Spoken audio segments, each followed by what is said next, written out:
Isso aí que tu sentiu, a partir do momento que tu decidiu escrever as coisas no caderninho e levar, é tipo medo? Seria medo isso? Ansiedade, medo, preocupação. Teu E o medo, sistema o que que é? A gente, tipo a gente achar que a gente não é capaz de fazer algo? O medo é uma resposta fisiológica normal, né? Você tem o eixo HPA, que ativa cortisol e noradrenalina. O medo seria a sensação de perigo iminente no presente. A ansiedade seria a sensação de perigo iminente projetada no futuro. Então, eu tenho a ansiedade de querer falar bem. Então, eu projeto essa ansiedade, eu projeto um cenário onde eu falaria mal e digo, cara, eu não posso ir sem fazer um caderninho e escrever algumas coisas. Aí eu vou lá e escrevo algumas coisas. Na medida que eu vou fazendo isso inúmeras vezes, eu não faço mais caderninho nenhum. Né? Porque eu já fico tomando banho pensando, o que eu posso falar no próximo podcast que eu for? Posso falar de depressão, isso e aquilo. Beleza, eu vou falar. Eu já sei, né? Você não sente mais ansiedade de dirigir. É que depois que tu já passou pela experiência a primeira vez, eu acho que dá uma aliviada e também, o teu né? sistema de comportamento se automatizou, né? Quando você foi a primeira vez fazer aula de motorista, você teve que prestar muita atenção consciente no espelho, no banco, no retrovisor, e aí você, com aquela ansiedadezinha, saber que hora que você tem que ligar o carro, e o instrutor tá ali, aí você sente aquela ansiedade. Na medida que você repete, ocorre um processo que a gente chama de chunking, né? Um agrupamento. Então, hoje você senta, e só o fato de você sentar já é um gatilho para você... Sim. E já tá andando. Porque o teu cérebro já automatizou isso, então a tua consciência pode ser usada para outra coisa, para você pensar no filme que você vai assistir quando chegar em casa, enquanto que o meio do teu cérebro ali, os núcleos da base, podem fazer o comportamento automático de dirigir.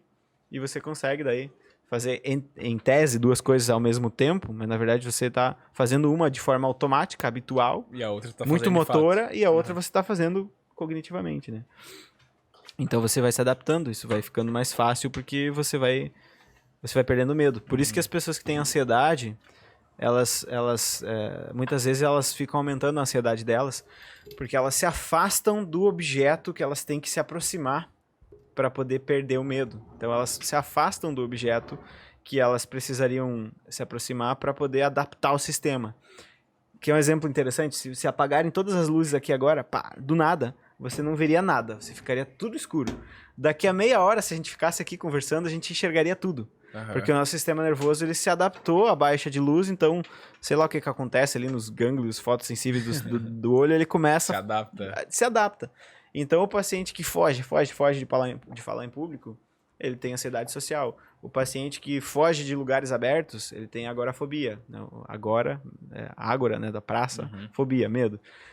O paciente que foge das obsessões, das ideias intrusivas que tem na cabeça, com a compulsão, ele foge, né, lavando a mão, por exemplo, vai tendo cada vez mais medo daquela ideia compulsiva.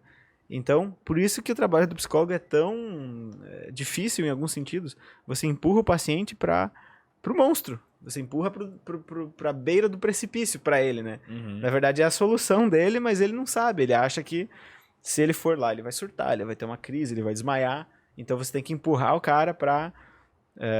sei lá, o cara tem medo de fazer injeção. Você faz ele... botar suco de beterraba ali, fingir que tá colocando, para ele se adaptar, e aí quando ele for fazer o comportamento de fato, ele não vai ter uma síncope nervosa, né? Ele não vai ter um processo que daí traumatize ele e confirme a teoria dele de que aquilo ele não consegue fazer, né? E aí uma coisa que eu falo sempre pros ansiosos quando eu atendo é o seguinte, é como se a vida fosse uma piscina. Você tem o teu amigo do lado de ele pula e a piscina tá gelada. Mas ele pula e ele dá aquele... Nossa, que frio! Daqui a pouquinho o teu amigo tá dizendo, cara, não tá tão frio assim. Dá pra aguentar. Mas se você fica na beirinha da piscina e nunca pula, a tua percepção de frio vai ser meio complicada. É que nem o casamento. Qual é a comparação? Pode vir que tá quentinho.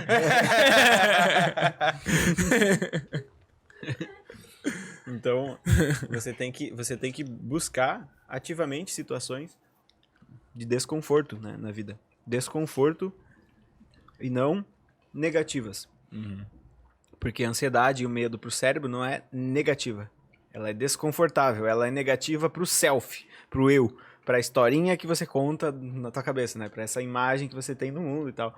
Então, eu sempre fui um cara tímido. Então, a ansiedade social pra mim é ruim. Na verdade, não é ruim. Você tem que se aproximar daquele objeto, porque aí você vai perder a sensibilidade dele. Então, se aproximar daquilo é bom, porém, é desconfortável. Então, esse é um insight que, pra quem é ansioso, se a pessoa pegar isso e levar pra vida, ajuda muito. Ela, em vez de olhar para situações como negativas ou positivas, ela começar a olhar como conforto e desconforto. Ah, isso aqui é confortável. É confortável fazer um podcast? Agora é. Ontem não era tanto. Porque o primeiro que eu fiz foi ontem.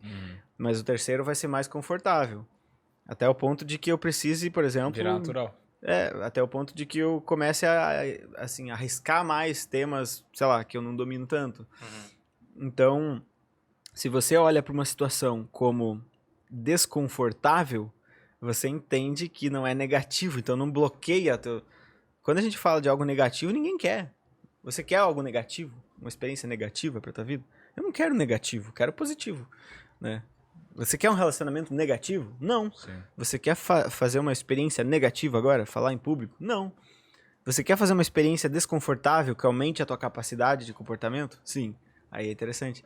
Então, o modo como a pessoa chama o fenômeno também faz ela se afastar dele, né? Todos os pacientes ansiosos, eles encaram situações que despertam ansiedade como negativas. Eles acham que a evolução preparou o cérebro e tal, e aí, de repente, ocorreu uma anomalia e a ansiedade surgiu. Mas, na verdade, se você pegar uma pessoa com transtorno de ansiedade e jogar lá na época das cavernas, provavelmente seria o cara mais apto à sobrevivência.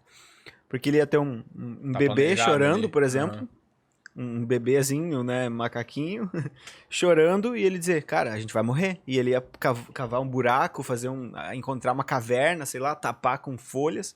Então ele seria um cara... Inclusive tem teorias assim que falam que alguns transtornos eles têm uma vantagem evolutiva. A ansiedade é isso, né? Você se proteger, se preparar. Ansiedade social, você se proteger e se preparar do vexame, né? Do julgamento social, porque daí envolve muita dor você passar por experiências socialmente traumáticas. A depressão também prepara o indivíduo para um mundo que é extremamente hostil e que ele possivelmente se lutasse perderia.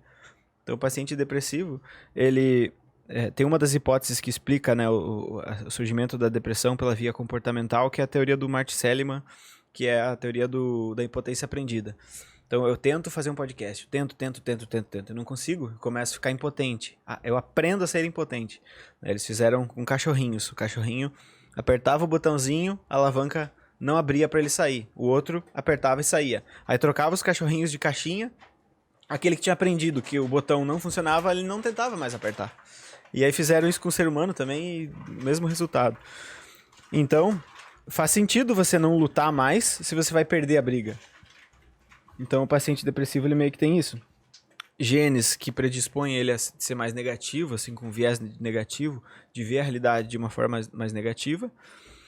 Provavelmente ele teve uma infância um pouco difícil, porque geralmente o pai ou a mãe também teve esse gene, então também era uma pessoa um pouco mais... com a propensão um pouco maior à negatividade, assim, emocional. E aí, ele tem essa defesa evolutiva de, bom, não faz sentido eu brigar se eu vou perder, então é melhor eu me ficar recluso no meu comportamento, né? Até a postura, né? Fica uma coisa assim, então não quero sair, não quero fazer nada. Eu me protejo de frustrações, né? De perigo, de lesão, né? Mas esse cara, assim, eu acho que ele tem... Pensando evolutivamente bem nas antigas mesmo, assim. Mas eu acho que o cara que teria possivelmente essa síndrome, ele tem mais probabilidade de sobreviver mais sozinho. Mas o cara que arriscou mais, vamos supor que tivessem vários mais arriscados, 80% dos que correram os mais riscos morreram. Mas os que sobreviveram tiveram muito sucesso. Então, ele foi o macho alfa, ele teve todas as mulheres do bando, e daí ele que procria e que faz o mundo seguir pra frente, assim. Não sei se... os genes que a gente tem hoje vieram de quem sobreviveu. Dos dominantes, assim, né? Quem conseguiu sobreviver passou. Então, se a gente tem hoje depressão, ansiedade, síndrome do pânico, essas coisas, elas vieram de quem conseguiu sobreviver. Então, muitas vezes, a pessoa que... Tem um argumento do Pedro Calabres que é interessante, que ele fala... O ser humano primitivo que estava lá meditando em lótus, apreciando árvores, não passou genes para nós. Então, por isso que dizem que você não nasceu para ser feliz, né? Porque a evolução não tá nem aí para tua felicidade. A tua felicidade é um conceito que você tem que buscar, definir o que é e tramar ele na tua vida, na tua existência, fazer uma vida significativa. Mas a evolução está preocupada com sobrevivência. Então, todas as tendências naturais que a gente tem são essas. Por exemplo, acumular gordura. Tem macacos que não acumulam gordura quanto outros, né? Tem umas espécies de macaco que comem mais e acumulam, e outras não, né? Então, provavelmente, o ser humano passou por muita privação de alimentos nas áreas que foi surgindo ali os primeiros agrupamentos ali, e precisava de uma carga calórica grande. Então, o cérebro, o corpo começou a se adaptar tanto para querer muito isso, quanto para quando conseguir armazenar. Então, armazena a gordura, né? Você não tem um processo que faz você não metabolizar a gordura. Você metaboliza e guarda. Inclusive, quando as pessoas comem muita besteira, né, muita coisa calórica, elas aumentam bactérias que elas pegam a comida e elas digerem melhor essa comida, elas pegam mais caloria da comida, né? Tem tipos de bactérias que vivem no sistema intestinal, que elas... É como se fosse assim, essa batata tem 10 calorias, mas eu posso digerir as 10 ou só 8. Se eu como mais saudável, ele vai pegar as 10. E se eu como menos saudável, ele vai pegar menos. Ou seja, o corpo... É como se a gasolina que você usasse fosse mais potente, digamos, né? Então sobra combustível. Mas aí tem a questão, né? A privação de comida, de alimentos. Tem o livro do Noah Harari lá, o Sapiens, que ele fala bastante disso, né? Quando a sociedade ela trocou de ser caçadora e coletora, que captava, digamos, alimentos nutricionalmente mais positivos e começou a plantar trigo, que daí foi onde passaram por muita fome por um tempo, mas daí dali a pouco começaram a viver do que eles cultivavam mesmo. Só que o que eles cultivavam era muito menos saudável do que o que eles caçavam ou o que eles coletavam na natureza. Exato. E daí que o ser humano começa a acumular gordura de fato. Menos diverso o alimento, mais disponível, assim, mais perto. Então menos você esforço. fica menos mais sedentário, porque você não precisa ser mais nômade, né? Fazer altas quilometragens para conseguir comida. E além disso, as pessoas, algumas vão plantar isso, outras aquilo, outras vão fazer ferramentas, então também ocorreu uma divisão de trabalho ali, ele fala nesse livro. Mas por que eu estava falando da questão? O cérebro, ele nunca quer economizar, ele nunca quer gastar energia à toa. Porque, por exemplo, se faltar glicose no teu cérebro alguns minutos, você pode ter sequelas.